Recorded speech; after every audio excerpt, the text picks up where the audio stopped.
Warriors post-game live after the Warriors moved to 5-1 on this 8-game homestand. But if we can, how about just a little bit of Giants talk? Because we have a special guest, the new Giants skipper in studio with us. It's Tony Vitello. You know, of course, he's the first coach to make the leap from the college ranks straight to skipper. This is after he helped build Tennessee into a national powerhouse with the championship in 2024. Legendary story already before you even coach your first game at the pro ranks.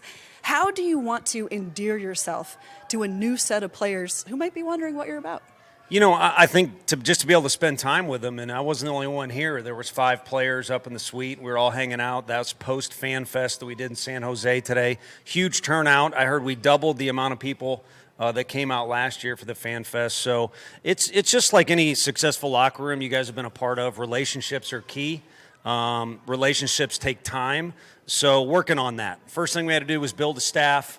Of course, free agent stuff, trade stuff is always going on, but spring training is not far away, and again, it'll be important to build those relationships. Tony, take us and the fans back to the hiring process, your interview with Buster Posey. When did he first approach you? And I asked you off air, the similarities now with analytics and the preparation from college to the MLB. Talk about that transition as well. Yeah, I think the gap is closing in all sports. From, if you want to call it amateur, which really doesn't exist anymore, but from college to pro. And Coach Lanning from Oregon did a really good job of talking about this. I think the closer we get to a marriage between NBA and college basketball, NFL and college football, the more successful both will be, because, again, that gap is closing for sure. But as far as going back to the hiring process, the first thing you got to do is get over the fact that it's Buster Posey you're talking to. It's kind of like sitting here, to be honest with you.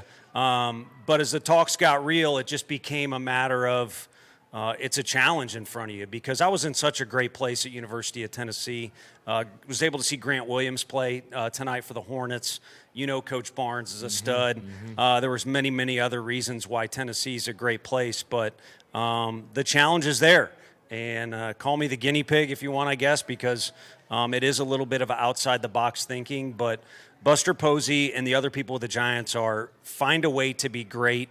It doesn't matter how or what it costs, whatever the circumstances might be. So I'm honored to be a part of that. Coach, you did an incredible job at University of Tennessee. You're a Tennessee guy, Vanderbilt guy. We both know about rivalries.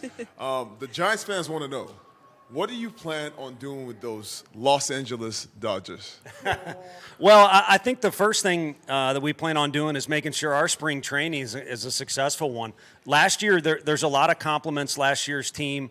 You know, Coach Melvin and the other guys had the guys prepared going into the season well from spring training, and the season got off to a good start. So we need to make sure we match that at the very least. But I think there's so many new faces as a part of our coaching staff.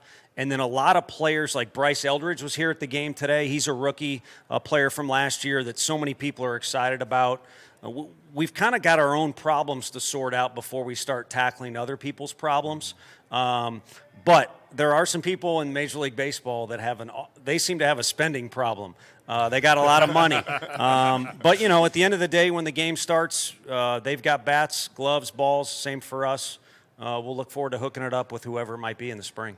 Tony, it's so nice catching up with you. But before we go, as you assess your team, what do you think about the pitching depth as you head into the season? It's grown. It's been exciting. You know, I was asked earlier today at FanFest about 2 starters.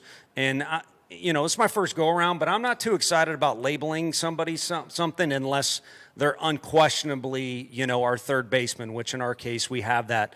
I'm excited about the depth and the variety of arms we have, guys who could be a starter or a reliever, and there's a lot of open competition. And when you have internal competition, you guys know it just makes everybody better. It makes them work harder.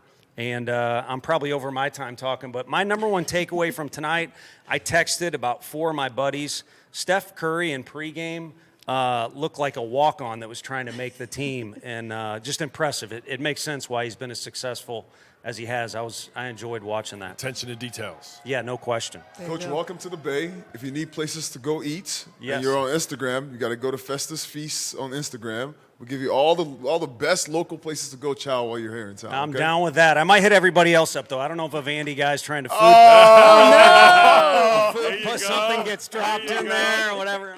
There you go. I like Plugging into the commute. Niners fan already? Yeah, Stuff. I've always been, I was a big Mike Shanahan fan, and then Kyle and Peyton, there's a connection there. But I think, obviously they fell short tonight, but what he did with that team in particular and just what he's done, I'm a huge fan of his as it relates to his coaching career. And the guy that coaches the Warriors, I cheered. My dad's from Chicago. Okay. So that guy, if I ever get to meet him, he might be a little annoyed at how excited I am to shake hands with him.